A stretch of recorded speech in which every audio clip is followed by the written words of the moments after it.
acostumbrada plática técnica semanal. IEM, empresa mexicana con más de 70 años de experiencia, líder en el mercado eléctrico con soluciones para la utilización y transformación de la energía, continúa con su programa de capacitación. A través de conferencias técnicas preparadas especialmente para ustedes. En esta ocasión tenemos el placer de presentar el tema Selección y especificación de transformadores de potencia, impartido por nuestro instructor experto, el maestro en ciencias, David Juárez Aguilar. Nuestro ingeniero, con más de 15 años de experiencia en el diseño de transformadores eléctricos, actualmente tiene la responsabilidad de la gerencia de diseño de transformadores de potencia tipo columna y transformadores de pequeña potencia. Antes de comenzar, permítame invitarlos a nuestra dinámica de preguntas y respuestas con nuestro panelista. Para ello, ingresen su nombre y apellido en el chat ubicado en la barra izquierda de su pantalla. Al finalizar, abriremos un espacio para contestar las preguntas que amablemente nos hicieron llegar. Daremos prioridad a las que llevan nombre y por ello es importante que se registren. También es muy importante su retroalimentación. Les invitamos a contestar una pequeña encuesta que depositaremos en el chat y en el código QR al final de la presentación. Pues bien, sin más por agregar, iniciamos. Adelante, estimado David, bienvenido. Ok, muy buenas tardes. Antes que nada, un agradecimiento a todos los que se hayan podido conectar. El tema, como ya se dijo en la introducción, es selección y especificación de transformadores de potencia. La idea es dar un panorama. Es muy amplio el tema, sin embargo, los puntos que vamos a estar tocando considero que son los de mayor relevancia. El contenido de la presentación, bueno, consta de lo siguiente: por qué especificar, vamos a ver cuáles son las razones, normas nacionales e internacionales. Le daremos una revisada a las normas en las cuales ustedes se pueden basar, la capacidad del transformador y tipo de construcción del núcleo. En potencia nosotros tenemos dos tecnologías que les vamos a ver más adelante: tipo de enfriamiento y aceite refrigerante, el voltaje de alta tensión, baja tensión y sus niveles de aislamiento, número de fases y frecuencia, impedancia, el tipo de derivaciones, rangos y pasos, la elevación de temperatura de los devanados, pruebas en fábrica, niveles de pérdidas y hojas de datos. Comenzando de por qué especificar un transformador de potencia. Bueno, las razones sin duda son varias, pero una de las principales, bueno, es establecer los requerimientos mínimos de operación y diseño. Esto básicamente, ¿en qué va a consistir? Bueno, en tener ya, especificar una capacidad, los niveles de voltaje en los cuales yo voy a conectar mi transformador, el tipo de enfriamiento y su impedancia que yo voy a necesitar. Asegurar que todos los posibles proveedores coticen equipos que cumplirán con materiales y accesorios requeridos. ¿Esto por qué es importante? Porque esto me va a permitir a mí es que de toda la gama de proveedores que yo tenga o que yo pueda conseguir, todos me coticen el mismo nivel de equipo, es decir, pues el mismo nivel de pérdidas con el mismo tipo de accesorios en base a su calidad. Tal vez ustedes pueden seleccionar ciertos tipos de proveedores, es válido hacerlo, a lo mejor por políticas de su compañía, a lo mejor no requieren uno, ¿verdad? Pero sí pueden tener en cuenta, no sé, 2, 3 proveedores que sean, que tengan un historial de confiabilidad. También asegurar que los proveedores tengan la capacidad de fabricar y probar el equipo requerido, porque es importante, bueno, la capacidad, en cuanto a capacidad, bueno, que tal vez tenga la infraestructura para poder hacer los movimientos necesarios y para llevar a cabo la misma manufactura, y sobre todo que tenga la capacidad para probar los equipos si es que se requiere alguna prueba en especial o las mismas pruebas de rutina, pues que que su laboratorio sea apto para llevarlas a cabo. Evitar retrasos en tiempos de entrega. ¿Esto por qué?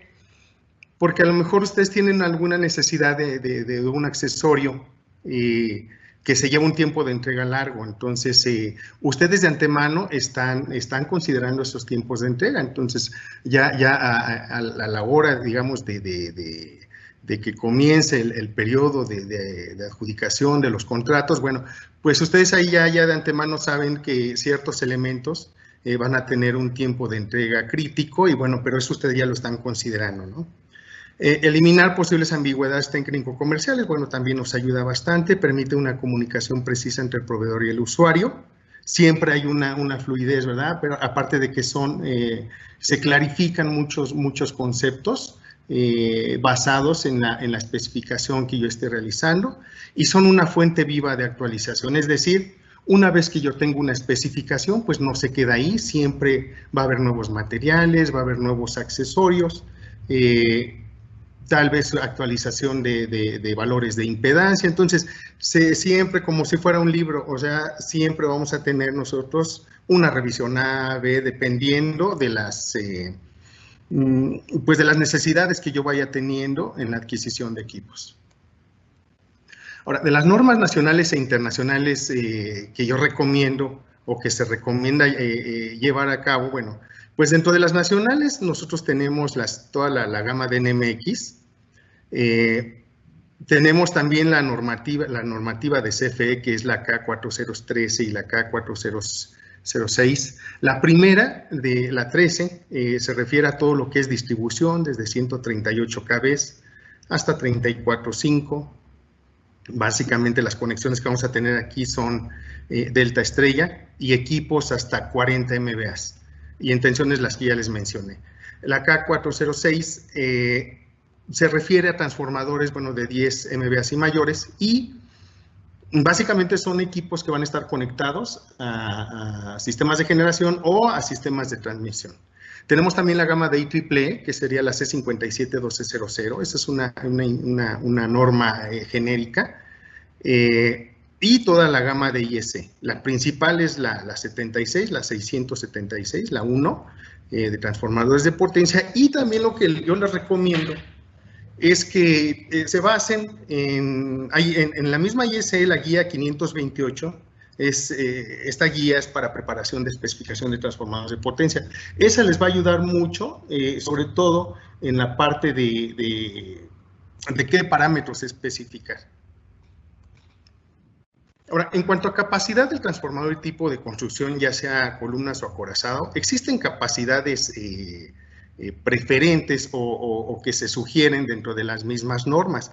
La norma IEEE, que es la tabla que nosotros tenemos aquí a la izquierda, bueno, recomienda ciertas capacidades, son recomendadas. Y del lado derecho es la norma NMX J284. Ahora, estas son recomendaciones nada más, o sea, ustedes a lo mejor pueden tener una capacidad intermedia y por cuestiones de economía, pues a lo mejor no se pueden ir a la superior. Se puede, sin embargo, bueno, quieren llevar a cabo las preferencias de la norma, pues pueden tomarse esto como referencia, tanto la IEEE como la NMX J284. Ahora, les comentaba al inicio que existen dos tecnologías en transformadores de potencia, existen dos tecnologías en el mundo, sí, en este mundo de los transformadores. Uno es el tipo columnas o el tipo acorazado. ¿Cuándo seleccionar uno? ¿Cuándo seleccionar otro? Bueno, definitivamente tanto uno como otro tienen que ser aptos para cualquier aplicación, tienen que ser aptos para un buen funcionamiento. Esto es ¿cómo les diré? Como si fueran las razas en el ser humano, ¿no? El tipo acorazado tiene su misma configuración, lo hace aplicable a ciertas funcionalidades bien específicas, donde lo hacen muy competente y muy robusto. ¿Dónde puede ser? Bueno, básicamente en el mundo, las recomendaciones que se hacen para transformadores tipo acorazado es para grandes potencias. Digamos, arriba de 200 MVA, se recomienda utilizar transformadores tipo acorazado.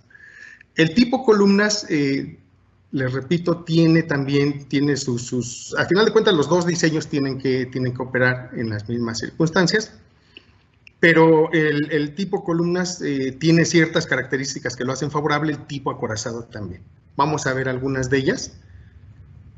Dentro de las variables que nosotros tenemos en la selección del tipo de núcleo, bueno, es la limitación en la altura de embarque, la limitación en el peso de embarque, los requerimientos de impedancias garantizadas y la misma economía. Ahora, vamos aquí de este listado siguiente, vamos a ver cuál es mejor. No vamos a dejar, no vamos a decir cuál es mejor o cuál es peor, sino cuál es más apto, por decirlo de alguna manera.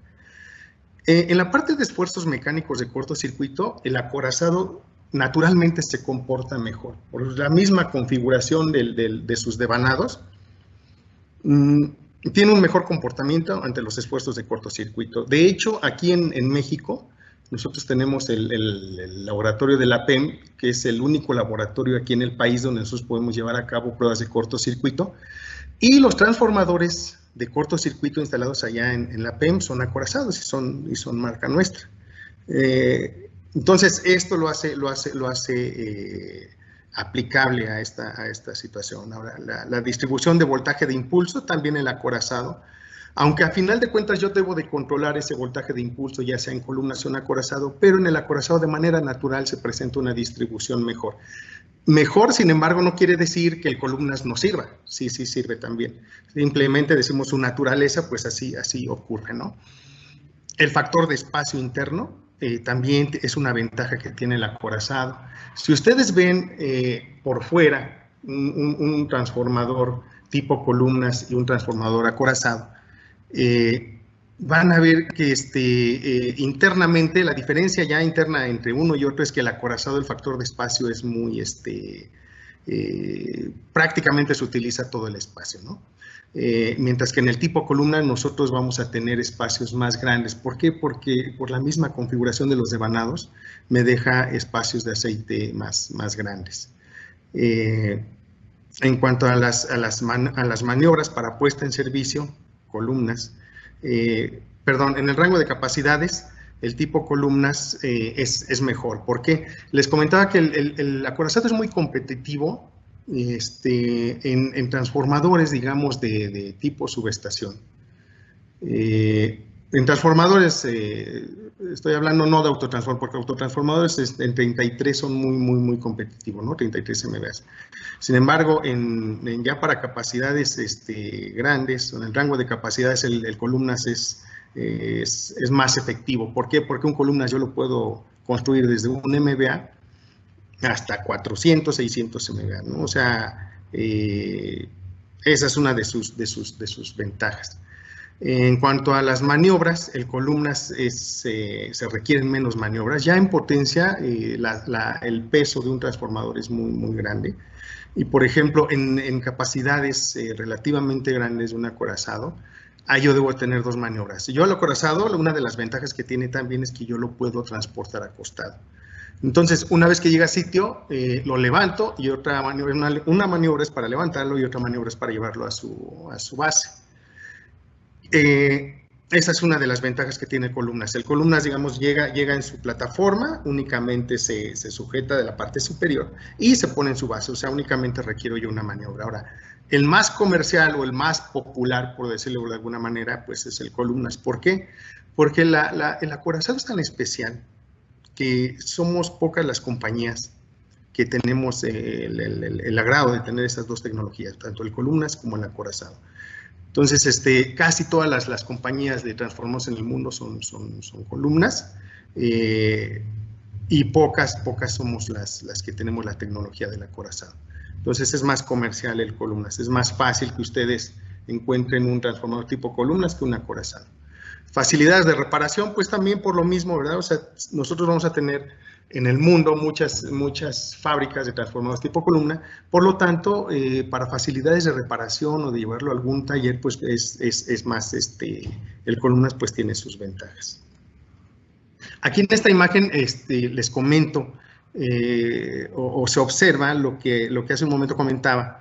Vean que en la lámina en la foto de la izquierda, este es un transformador tipo acorazado. Aquí vean que se transporta de acostado y una vez que llega a sitio, el transformador se levanta para llevarse a su base. Ahora, ¿por qué lo transportamos acostado? Porque definitivamente si yo esto lo transporto de manera vertical, como va a operar, pues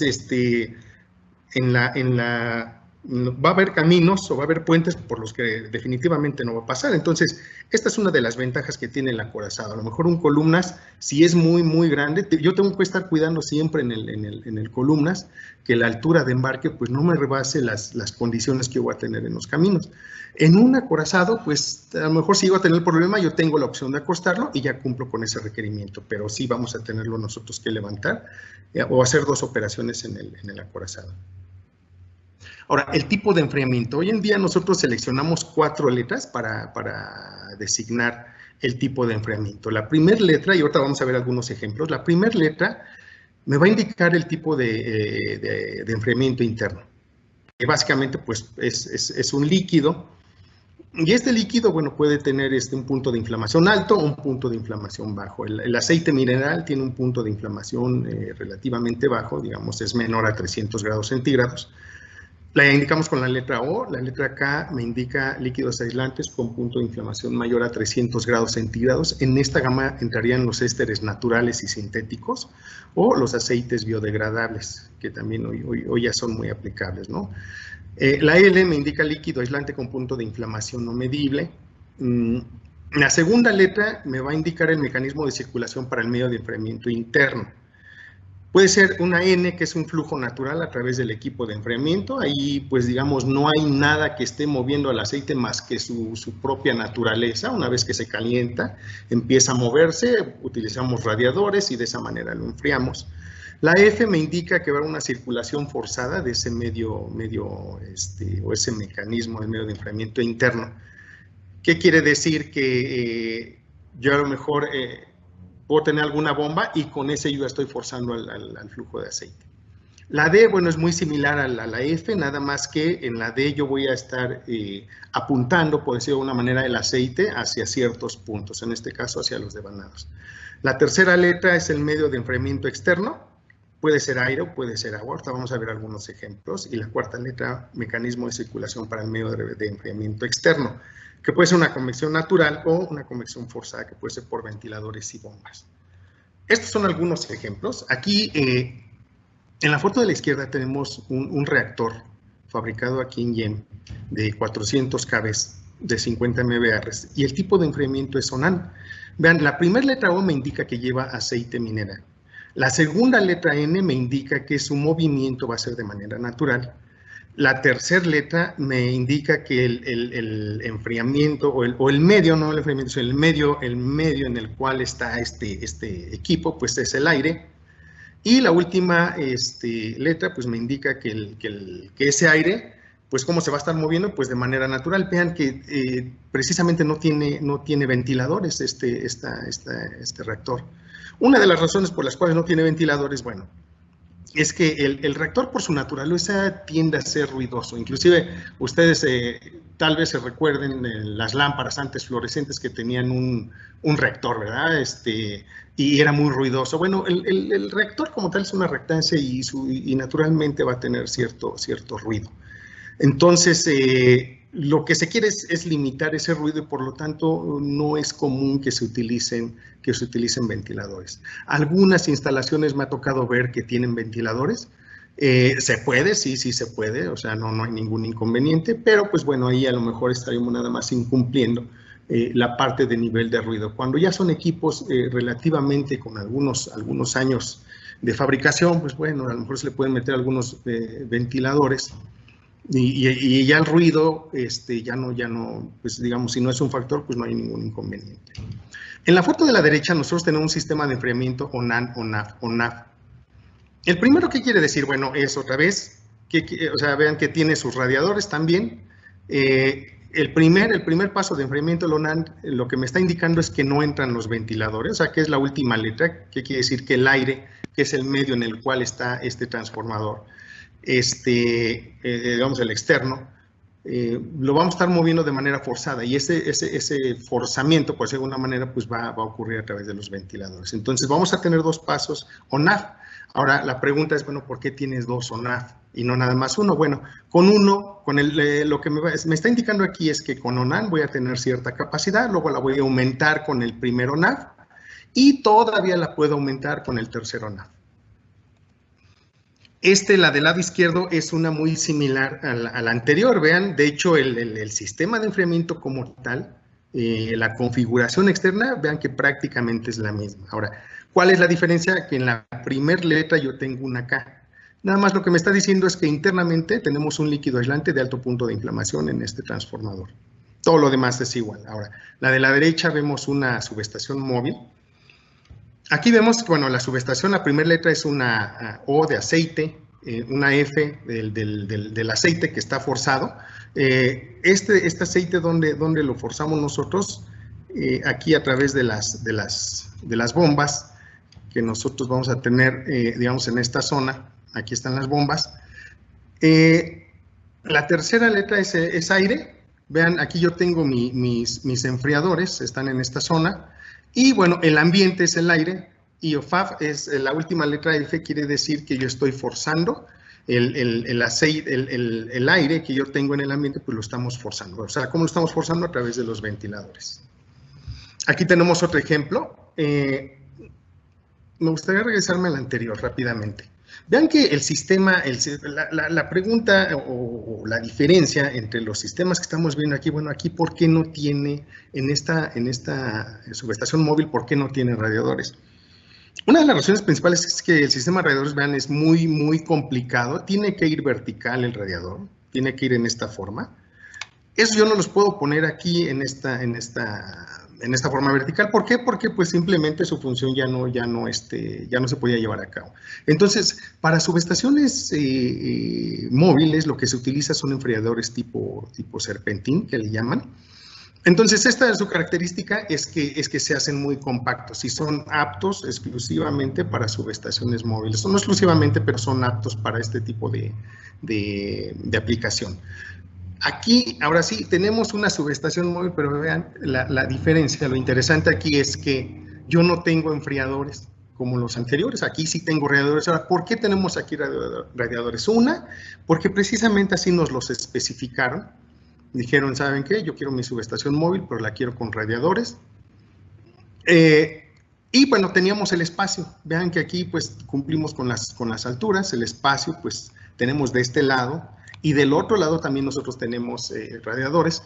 Y este es un sistema de enfriamiento NAF. Vean que aquí abajo están los ventiladores.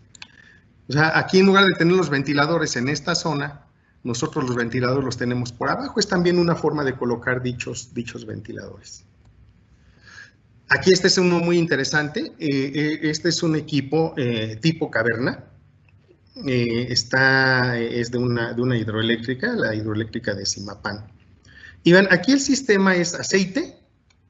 F me indica que ese aceite va a ir forzado. El sistema con el cual voy a estar yo enfriando mi aceite es una W, quiere decir que es agua. O sea, este es un enfriador en el cual utilizamos agua para estar enfriando nuestro aceite. O sea, tiene su sistema, fluye el agua y también me enfría el aceite. Y por último voy a tener esa agua pues va a ser forzada. ¿Ok? Ahora, del aceite refrigerante. Bueno, nosotros vamos a tener el aceite mineral. ¿Cuáles son sus ventajas? ¿Cuáles sus desventajas? Bueno, una de las ventajas del aceite mineral es que tiene un bajo costo.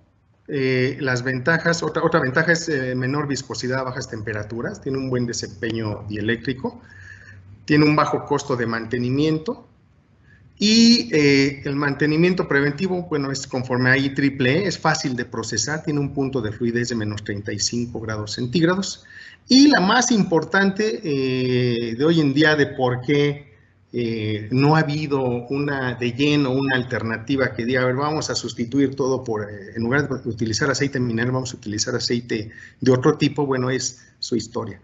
Una de las características principales en la ingeniería eléctrica es siempre el historial que nosotros tenemos de cómo los equipos han funcionado, ¿no? O sea, y no es que sea una renuencia a los cambios, simplemente que aquí cualquier cambio que nosotros tengamos tiene que estar bien fundamentado, bien estudiado, de tal forma que no haya ningún inconveniente ya en la operación.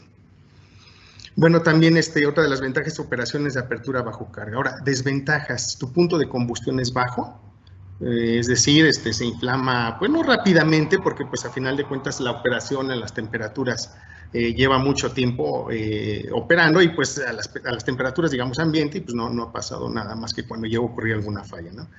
Probable limpieza extensiva causada por derrama, se requieren muros cortafuegos o contrafuegos y no es favorecido por las compañías de seguros. El éster natural, este éster natural es un aceite biodegradable o un aceite vegetal que también le llaman. Es básicamente de semillas, está hecho en base a ello, inclusive llega hasta algunos proveedores dicen que es comestible. Y sí, y de hecho ustedes huelen un aceite de cocina y un éster natural y van a ver que hagan de cuenta que están oliendo un garrafón de aceite de cocina, ¿no? Bueno, sus ventajas: no tiene registro de fallas, es decir, que la naturaleza misma del aceite haya ocurrido o haya provocado una falla, no hay algún registro, digo, como todos los equipos, pues a lo mejor por ahí hay alguno donde hay alguna falla, pero pues no es porque la naturaleza misma de este aceite pues la haya ocasionado.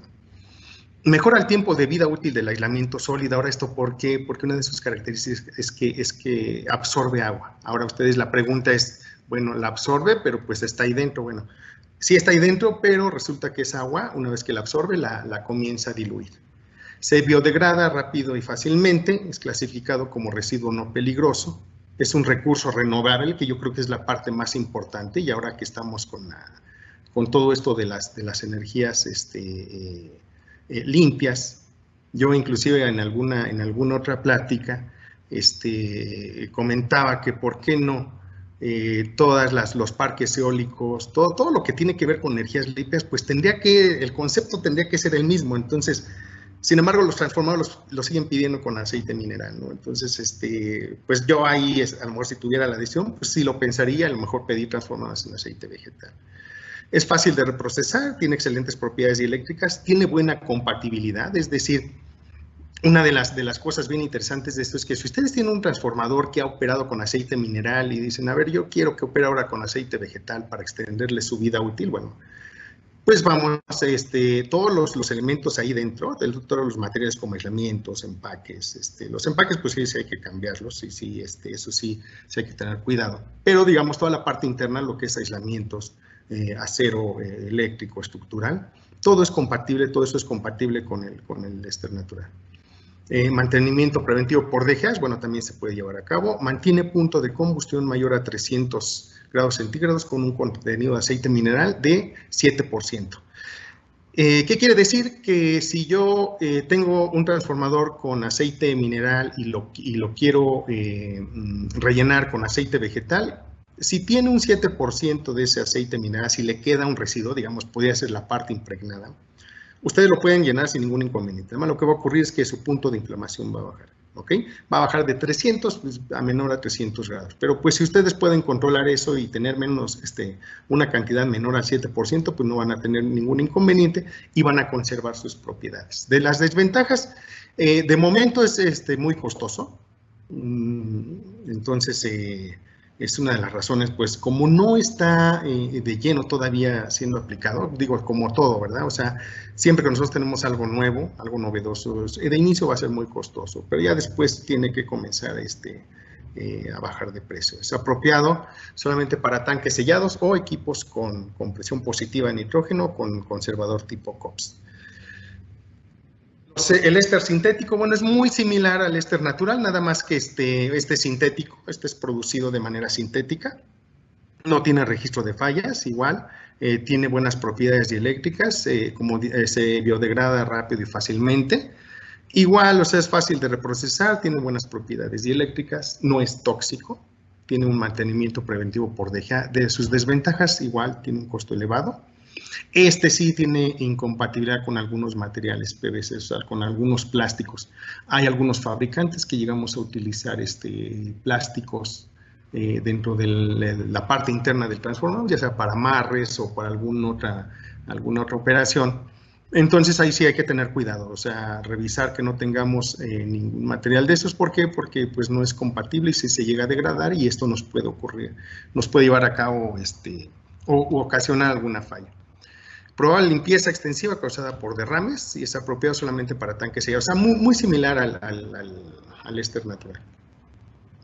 Ahora, en cuanto a la parte dieléctrica entre los ésteres y el aceite mineral, les comentaba hace un momento que sí nosotros podemos sustituir un aceite mineral por un éster, ya sea natural o sintético. Entonces, por la parte dieléctrica, de acuerdo a lo que dicen los proveedores los fabricantes de este líquido aislante, bueno, no tiene mayor inconveniente. Nosotros en la parte de diseño utilizamos unas curvas para el diseño dieléctrico interno.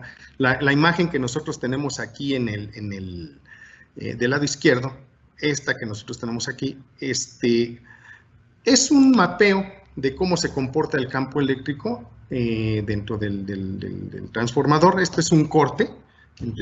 Este es el devanado de baja, el devanado de alta y su estructura de aislamiento interna. Entonces, ellos dicen que nosotros podemos utilizar las mismas curvas. De hecho, en algunos casos hasta hay reportes de que dieléctricamente se comporta un poquito mejor. Entonces, por esa parte no hay ningún inconveniente. Ahora, en cuanto a las conexiones de alta tensión, baja tensión y niveles de aislamiento, bueno, es importante que ustedes, cuando vayan a especificar los voltajes, especifiquen también si tienen sobretensiones. ¿Por qué?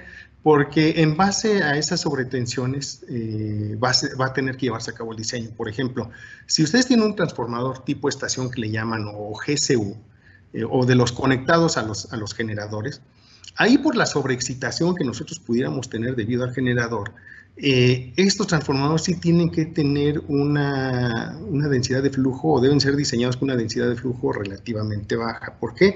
Porque con la sobreexcitación yo voy a tener voltajes más altos y por lo tanto al sobreexcitar el núcleo yo voy a necesitar, tal vez la densidad de flujo se me vaya hasta 1.8, 1.9, que es el límite que nosotros tenemos. Entonces sí es importante que ustedes identifiquen cuál va a ser la aplicación.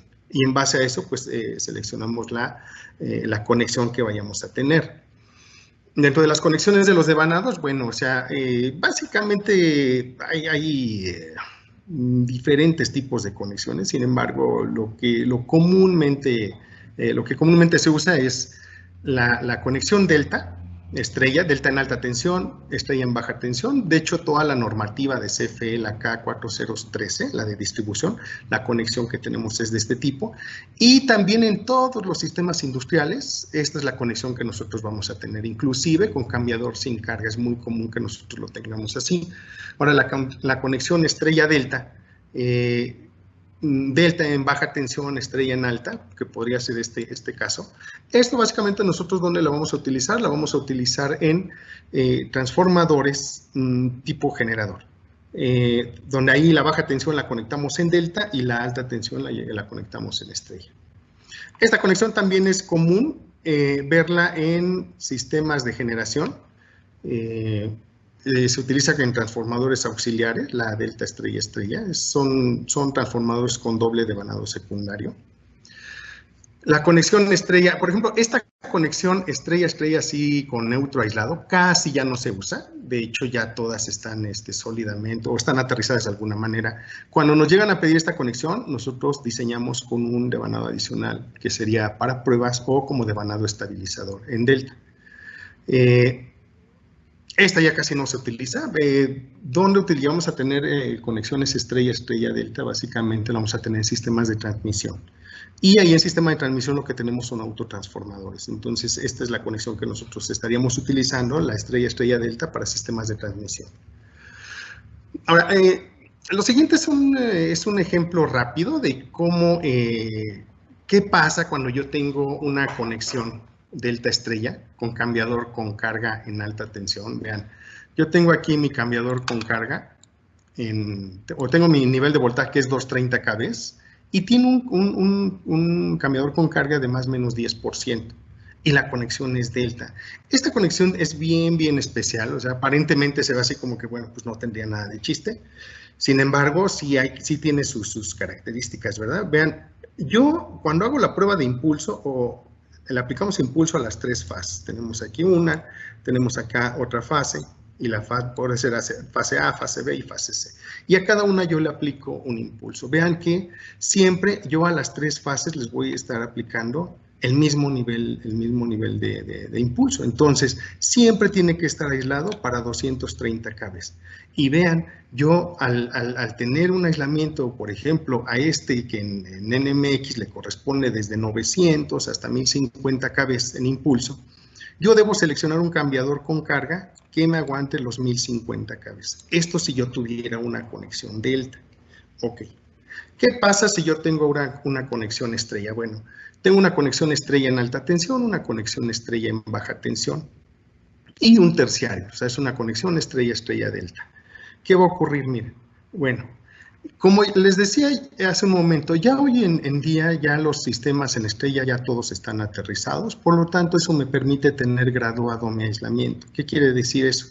Que la línea va a estar a un nivel de aislamiento, por ejemplo 230 kV, y yo lo puedo seleccionar dependiendo del nivel de voltaje de la baja tensión, lo puedo seleccionar a 200 kV o 150, dependiendo del nivel que yo tenga en baja tensión. Entonces, ¿qué me permite eso? Tener niveles de impulso menores o más bajos en el neutro, y por lo tanto yo puedo utilizar la zona del neutro. Si yo quisiera un cambiador con carga en este devanado, pues yo puedo aprovechar de eso y conectar el cambiador en esa zona, y entonces vean anteriormente, en lugar de utilizar un cambiador para 1050, o más bien en la delta yo utilizaba un cambiador para 1050, aquí yo voy a utilizar un cambiador para el nivel de impulso, por ejemplo, de la baja tensión, que podría ser 200 kV.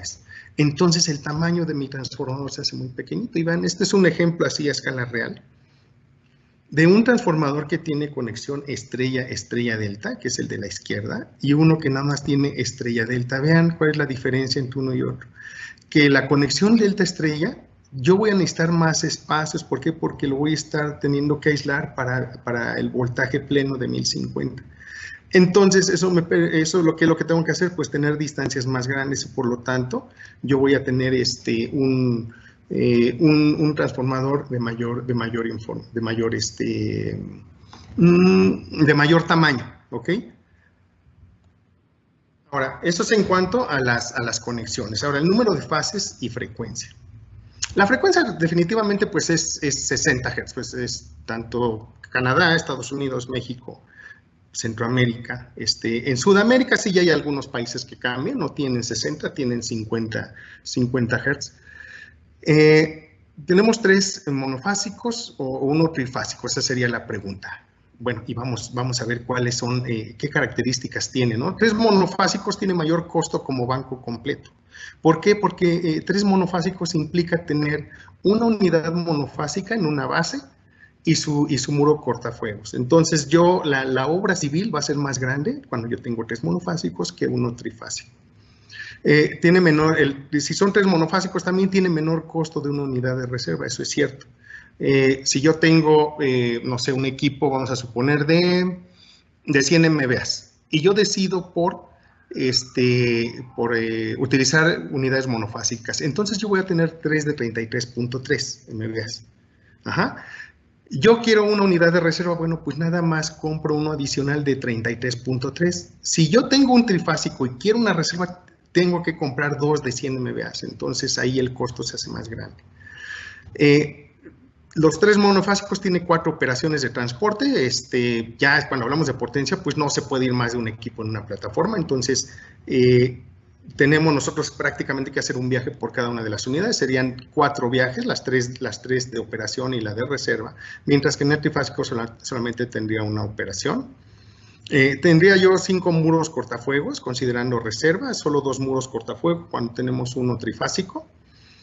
Tiene mayor complejidad la ingeniería de control en los 3 monofásicos, porque tenemos que estar centralizando, o sea, tenemos que estar haciendo muchas cosas, centralizar cambiadores, centralizar enfriamientos, no sé, monitoreo de gases, por ejemplo. En los test monofásicos, si falla una unidad y el banco puede seguir operando con la reserva. En uno trifásico, si me falla la unidad y no tenemos reserva, pues simplemente y definitivamente yo no puedo seguir, no podemos seguir operando. Entonces ahí pues digamos toda la logística para sustitución es más adecuada considerando 3 unidades monofásicas. Ahora, en cuanto a impedancia, aquí la pregunta luego también es a veces, bueno, ¿qué impedancia le ponemos al transformador? Bueno, definitivamente ahí hay la misma norma, ya sea nacionales, las mismas de CFE y normas nacionales, internacionales como IEEE o como IEC, me indican valores recomendados de acuerdo a la capacidad que yo vaya teniendo, que yo tenga en mi equipo. Ahora, una vez que ustedes tienen eso, bueno, hacen sus estudios de coordinación, tal vez de protecciones, y a lo mejor ustedes ya en base a esos estudios, pues tal vez tengan que revisar si la impedancia que ustedes están seleccionando es la correcta o es la incorrecta, ¿no? O no la incorrecta, la correcta o incorrecta, sino más bien la adecuada, por decirlo de alguna manera. Ahora, la impedancia como tal, la impedancia recuerden que es un elemento pasivo. Entonces, un elemento pasivo, recuerden que es, o sea, es una resistencia, una inductancia, una capacitancia. Esos 3 elementos pasivos, por ejemplo, la resistencia, que es muy común, yo a veces digo, a ver, ¿de qué depende la resistencia? Y dicen, no, pues del voltaje y la corriente. No depende del voltaje y la corriente. O sea, eso me dice la ley de Ohm, ¿no? Pero depende, todos esos 3 elementos dependen de sus características físicas. Es igual como uno, o sea, uno a lo mejor de una persona que es delgadita, no sé, de 50 kilos en el sexo masculino, y uno de 80 kilogramos, por ejemplo, y que no tiene obesidad, sino que es musculatura, pues ¿cuál va a tener mayor resistencia? Pues depende también, ¿no? O sea, a lo mejor el otro, si los ponemos a correr un maratón, el flaquito pues va a aguantar, su resistencia va a ser más grande, y el otro va a ser muy apto para resistencias o para distancias muy cortas, es más explosivo. Aquí también, o sea, la inductancia, capacitancia y resistencia va a depender exclusivamente de las características físicas y del material de ese elemento. Entonces, igual la impedancia va a depender de las características físicas del transformador, de su configuración. Por ejemplo, un transformador que tiene devanados chaparritos y gorditos, pues va a tener una alta impedancia. Un transformador que tiene sus devanados flaquitos y larguitos, pues va a tener una baja impedancia, ¿no? Ahora, una vez que yo selecciono esa impedancia, ya nosotros como diseño, pues tenemos que adecuar ese valor de impedancia. ¿Para qué? Para que me soporte todos los esfuerzos mecánicos de cortocircuito que yo voy a tener en el transformador.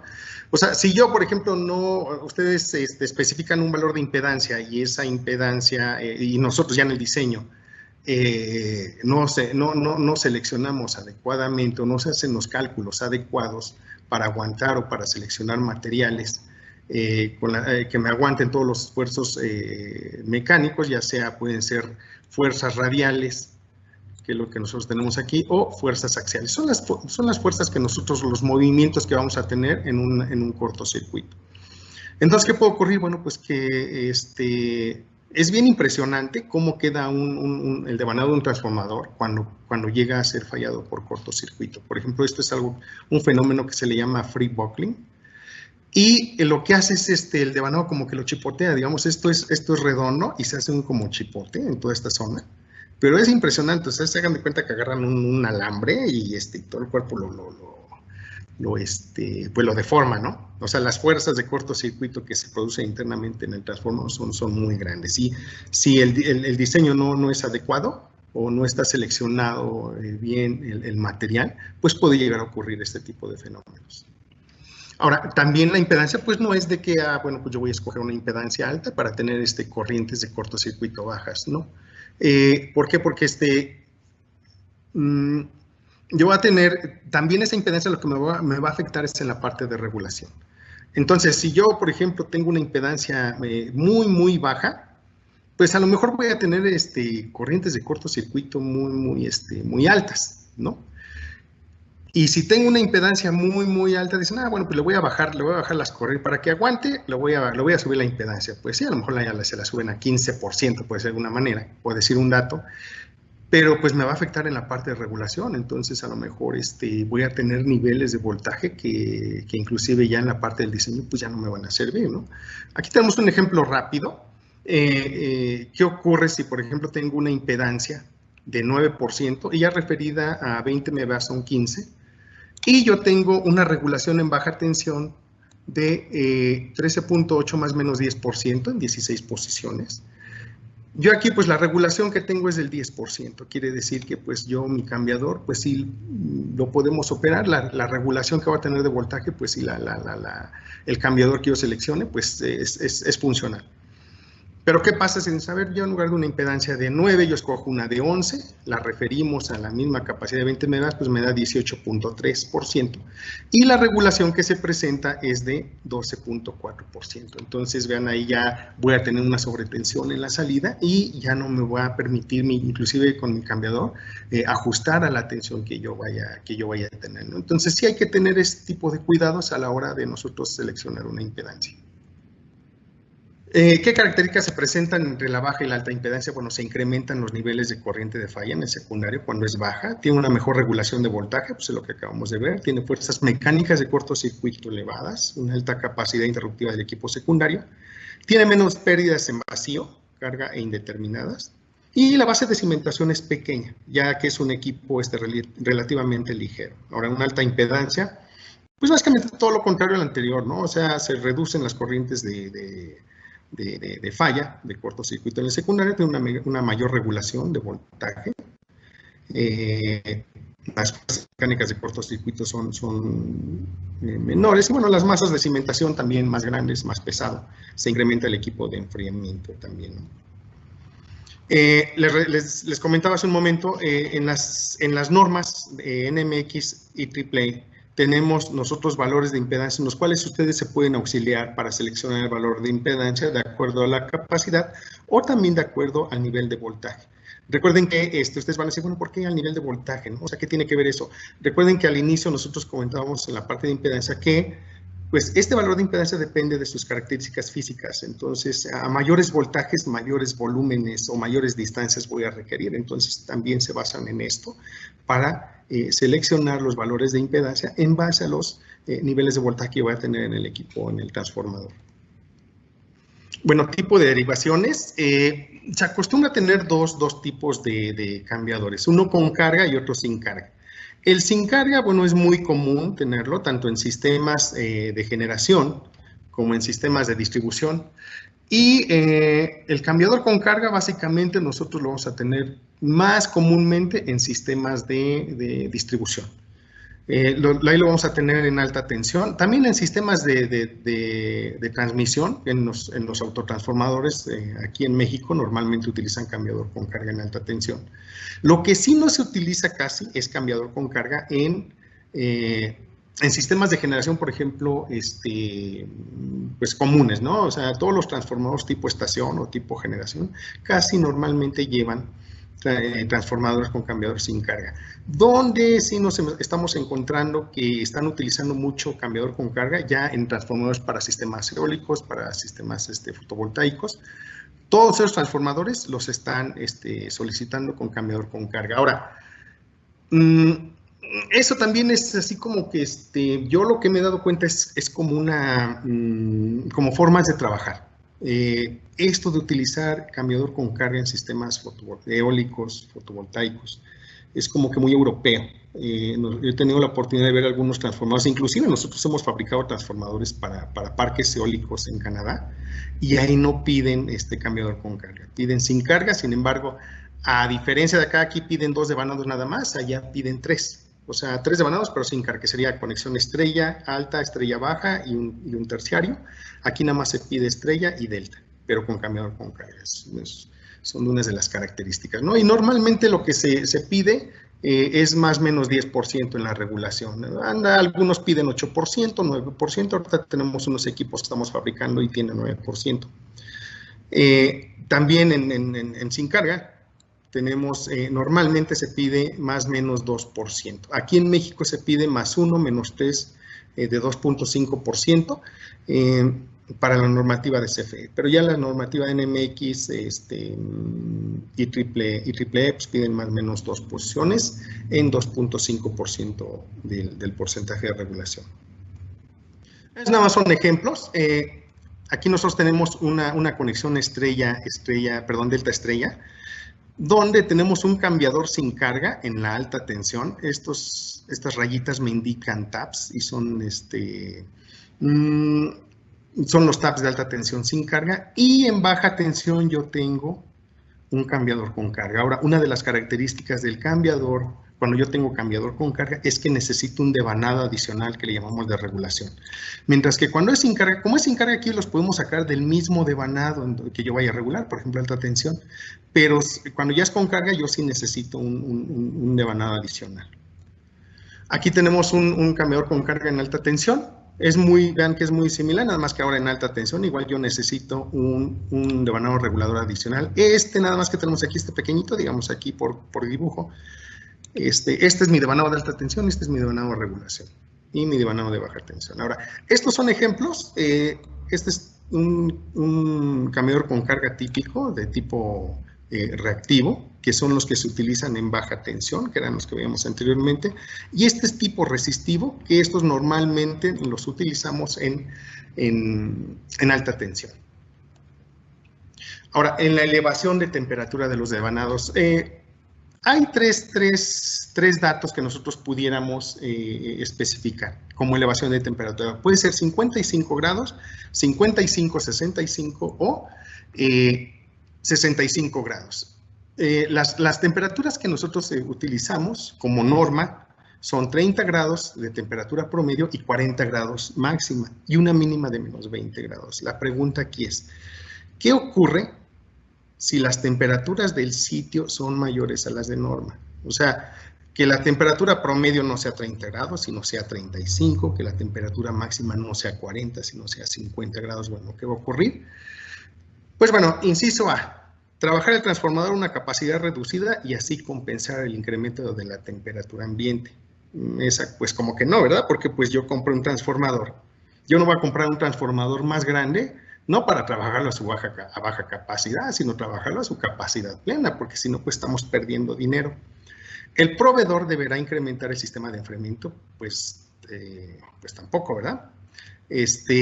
Más bien aquí, ¿qué es lo que ustedes tienen que hacer? Bueno, pues ustedes especifican, aquí tenemos unos 2 ejemplos. Vean, en el primer ejemplo que tenemos nosotros aquí, tenemos las condiciones de temperatura por norma, que son 30 y 40 grados máximo. Y yo estoy pidiendo una elevación de temperatura de 55, 65 grados. Bueno, yo me voy a la máxima, 65, y a la máxima temperatura. O sea, tengo una temperatura máxima de 40 y una elevación de 65. Hacemos la suma y me da 105 grados. ¿Ok? 105 grados es la temperatura, digamos, bajo condiciones normales de operación que nosotros deberíamos de tener. Ajá. Ok, en las cuales, pues, la degradación del aislamiento, pues, es la normal, ¿no?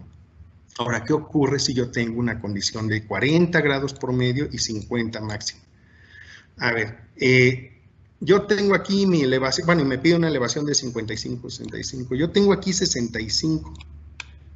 Y tengo más 50, que es la máxima. ¿Cuánto me está dando? 115 grados. Entonces, aquí la pregunta es, bueno, ya me está dando 10 grados más que 105, cuando yo tenía las condiciones normales, por decirlo de alguna manera. Bueno, esta temperatura, pues definitivamente ustedes no la pueden controlar, porque esta es de sitio, estos 50 grados. Pero esta elevación, ¿quién la puede controlar? Pues el fabricante. Entonces, el fabricante tiene que diseñar su transformador. Si ustedes piden 55, 65, pero tienen estas condiciones de temperatura que son 10 grados más, entonces el fabricante tiene que diseñar su enfriamiento para que sea 10 grados menos. Entonces, el fabricante tiene que diseñar para una elevación de temperatura de 45 y 55 grados centígrados. Eso es lo que se hace cuando nosotros tenemos excesos de temperatura o temperaturas arriba de las que indican las normas. Aquí en esta tabla vienen las normas ISE y precisamente aquí dice cómo hay que corregirlos. Vean, si yo tengo, es un grado, por cada grado que excedan, eso es lo que ustedes van a corregir. Por ejemplo, si yo tengo 35 y 45, a mi elevación debo quitarle 5 grados, ¿no? Si yo tengo 10, que era el caso que tenemos hace un momento, pues le quitamos 10 grados, tengo 40 y 50 y así sucesivamente. Por cada grado que yo tenga de exceso, es lo que yo le voy a quitar a la parte de elevación de temperatura. Bueno, en cuanto a pruebas, eso ya es, ustedes la tienen que ponerse de acuerdo o pensar si requieren alguna prueba especial. En potencia, pues digamos, todas las especiales o las prototipo, que serían temperatura, por ejemplo, algunas dieléctricas, pues esas es recomendable que se hagan. La de cortocircuito no. ¿Por qué? Porque en México nosotros solamente tenemos a la PEM, que tiene capacidad para hacer esa prueba de cortocircuito, pero hasta ciertas capacidades, ¿no? O sea, me parece, si no mal recuerdo, creo que son 50 MVA lo que tiene ellos como máximo para poder probar. Entonces, pues sí, esa nada más no es recomendable. Si la quieren a fuerza, por ejemplo, CFE la pide, pero pues nosotros ya tenemos algunos prototipos, entonces ahí ya no hay ningún inconveniente, pero pues si no, hay que mandarlo a probar. Entonces hay que tener tiempo, o dentro de la logística de los tiempos de entrega, pues tenemos nosotros que considerar el tiempo que me voy a tomar para llevar a cabo la prueba de cortocircuito. Prácticamente, si ustedes quieren la prueba de cortocircuito, por ejemplo, pues se va a llevar la mitad del tiempo de entrega que ustedes van a necesitar para el equipo aproximadamente, ¿no? Entonces, las pruebas de rutina, pues se recomienda hacérselas a todos los equipos. Las pruebas prototipo de diseño las determina el cliente junto con el fabricante, y las pruebas especiales pues las define el propio cliente. En cuanto a las restricciones de peso y dimensiones, bueno, pues se considera, o lo recomendable es que sí tengan transportistas con experiencia, y sobre todo en este tipo de equipos. A lo mejor algunos tienen experiencia en llevar cargas pesadas y voluminosas, pero pues esto es muy especial por lo que llevamos adentro en la parte interna, ¿no? Sí hay que especificar definitivamente el registrador de impactos para que ustedes vean cómo va siendo la logística en cuanto al movimiento desde que sale de la planta hasta que llega al sitio de instalación. ¿Qué tenemos que tener? Bueno, tenemos que tener despejado definitivamente todas las áreas para poderlo desmontar. Tener todas sus bases ya preparadas, tener los accesos suficientes, suficientes para que no haya ningún inconveniente a la hora de descargar el equipo, ¿no? Ahora, el nivel de pérdidas, bueno, pues también ustedes pueden considerar un precio evaluado. ¿En qué consiste? Bueno, yo voy a tener un precio que es el costo del transformador. Voy a ver qué pérdidas me están garantizando los proveedores. Tal vez esas inclusive yo las puedo especificar desde un inicio. Y si no, bueno, esto lo que me va a permitir es determinar un valor y saber qué precio va a tener, pero no solamente voy a tener el precio venta del equipo, sino también considerar qué pérdidas de vacío tengo y qué pérdidas con carga, y con eso sacar un valor de precio evaluado. Entonces también esto es recomendable que se haga. El nivel de ruido, bueno, se puede basar en la norma NEMA TR1, la NMX J284 también también trae valores de referencia de niveles de pérdidas, perdón, de ruido. Y bueno, también vamos a considerar la evaluación de pérdidas de vacío o limitar la densidad de flujo. O sea, y también la evaluación de pérdidas de carga. ¿Por qué esta evaluación de pérdidas de vacío? Bueno, básicamente porque cuando nosotros tenemos evaluadas estas pérdidas de vacío, implica normalmente que nosotros vamos a tener un núcleo de bajas pérdidas. Entonces, casi normalmente cuando tenemos un núcleo de bajas pérdidas, va tomado de la mano de niveles de densidad de flujo bajos. Entonces, niveles de densidad de flujo bajos lo que me provoca es un ruido bajo. ¿Ok? Ahora, la evaluación de pérdidas de carga, ustedes van a decir, bueno, ¿qué tienen que ver las pérdidas de carga si no tienen ni siquiera que ver con el núcleo? Pues sí, vamos a ver, porque al final de cuentas, dependiendo la cantidad de pérdidas de carga que yo tenga, pues es la cantidad de ventiladores que nosotros vamos a tener. Entonces, cuando yo lo tenga a su máxima capacidad, pues, y tengo que tener prendidos todos estos ventiladores, pues estos me van a generar un ruido.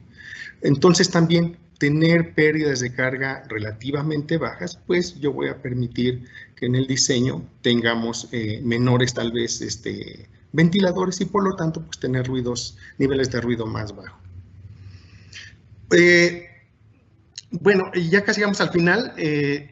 se recomienda tener hojas de datos. Estas hojas de datos lo que son, o sea, son más que cuestionarios, donde ustedes van a tener las características principales de lo que vayan a pedir. Es un resumen de requerimientos, les va a servir para que vean el cumplimiento de normas y especificaciones particulares, evaluar proveedores. Me sirve también para evaluar las marcas de accesorios que me están ofertando. O sea, yo puedo pedir, a ver, indícame cuál es la boquilla que me estás ofertando, la marca, el nivel de corriente y sus características. El cambiador con carga también, los accesorios, por ejemplo, de control. También me permiten evaluar garantías requeridas, impedancia, pérdidas y elevación de temperatura. Y pues también de algunos fabricantes, pues podemos tener algunas desviaciones a la norma, o sea, o a la especificación que ustedes nos estén dando. ¿Eso qué es? Es que a lo mejor ustedes piden, no sé, alguna boquilla en especial, pero resulta que ese fabricante no las tiene para el tiempo que ustedes lo requieren. Bueno, pues yo lo desvío con una diferente y pues ustedes, eso también les va a permitir a ustedes hacer esas evaluaciones. Como conclusión, bueno, pues la especificación de los transformadores de potencia permite establecer los requerimientos mínimos de operación y diseño y se asegura que todos los posibles proveedores coticen equipos que cumplirán con materiales y accesorios requeridos. Es decir, que yo una vez que ya tengo mi especificación, ya especifiqué y ya tengo las ofertas de todos los posibles proveedores, yo ya sé que todos me van a ofertar la misma calidad de accesorios, por ejemplo, el mismo nivel de pérdidas. Los materiales internos, pues habrá a lo mejor inclusive también que considerarlos dentro de la especificación. Entonces, ya una vez que ustedes tienen eso, la evaluación de los equipos, que es el segundo punto de la conclusión, la segunda conclusión, la evaluación de los equipos y proveedor por parte del cliente será homogénea y la decisión en la adquisición estará basada en el precio y tiempo de entrega. Entonces, eso es lo que a ustedes al final les va a ayudar. O sea, a ver, ya especifiqué, ya veo que todos cumplen, a ver cuánto cuesta cuándo me lo entregas, y en eso yo voy a basar ya nada más la adquisición. Con esto llegamos al final del tema. Cualquier duda que tengan, pues estamos aquí para responder. De antemano les agradezco a todos los que estén conectados su atención. Muy bien, David. Excelente presentación. Agradecemos la exposición del tema. Entendemos entonces que la particularidad de cada proyecto establece las necesidades por sí mismo. Sin embargo, la importancia de conocer la normativa vigente, tecnologías actuales y conceptos técnicos que nos has explicado, serán entonces la base para la mejor selección y especificación de un transformador. Muchas gracias, David, por los conceptos, y si te parece, pasaremos a nuestra dinámica de preguntas y respuestas. Por el tiempo de transmisión, solamente responderemos 3 preguntas en vivo y el resto a través del correo electrónico. Ok.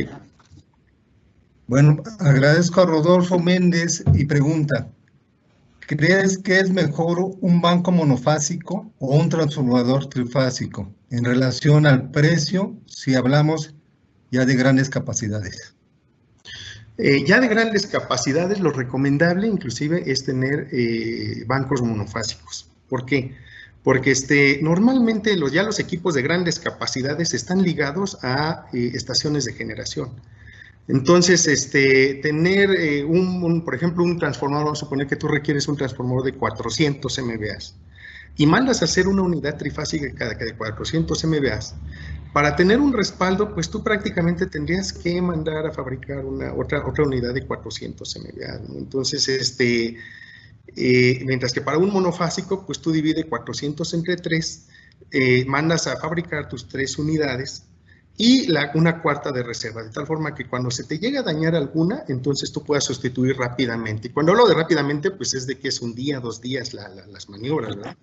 O sea, no es de que, bueno, pues en una hora yo quito, no. Pues se requiere su tiempo. Cuando hablamos ya aquí los tiempos son muy relativos, entonces la sustitución de uno u otro, eso es lo que te va a regir. Ahora, en cuanto al precio, pues yo sí te recomiendo que sean ya para estas capacidades 3 unidades monofásicas.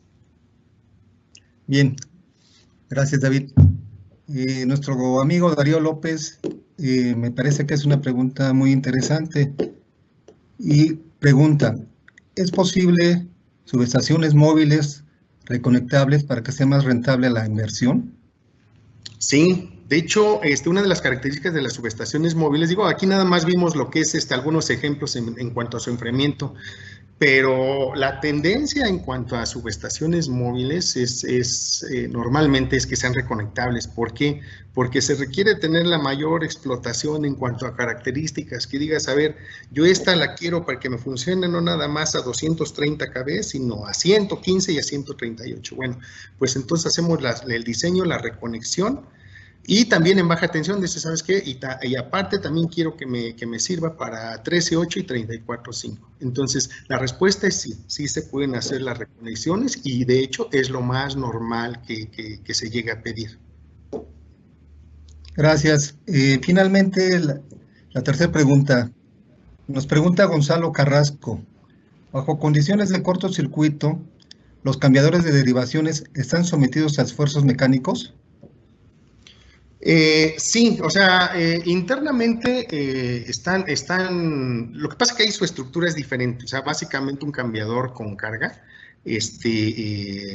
digamos, su conexión interna son bornes y son barras de conexión. Ahora, como todo efecto eléctrico, pues sí tiene también sí tiene efectos y de hecho están diseñados para ello. Entonces, la respuesta es sí tiene efectos, pero están diseñados, ¿eh? O sea, inclusive cuando nosotros tenemos equipos que se han ido a pruebas de cortocircuito y van con cambiador con carga, ¿no?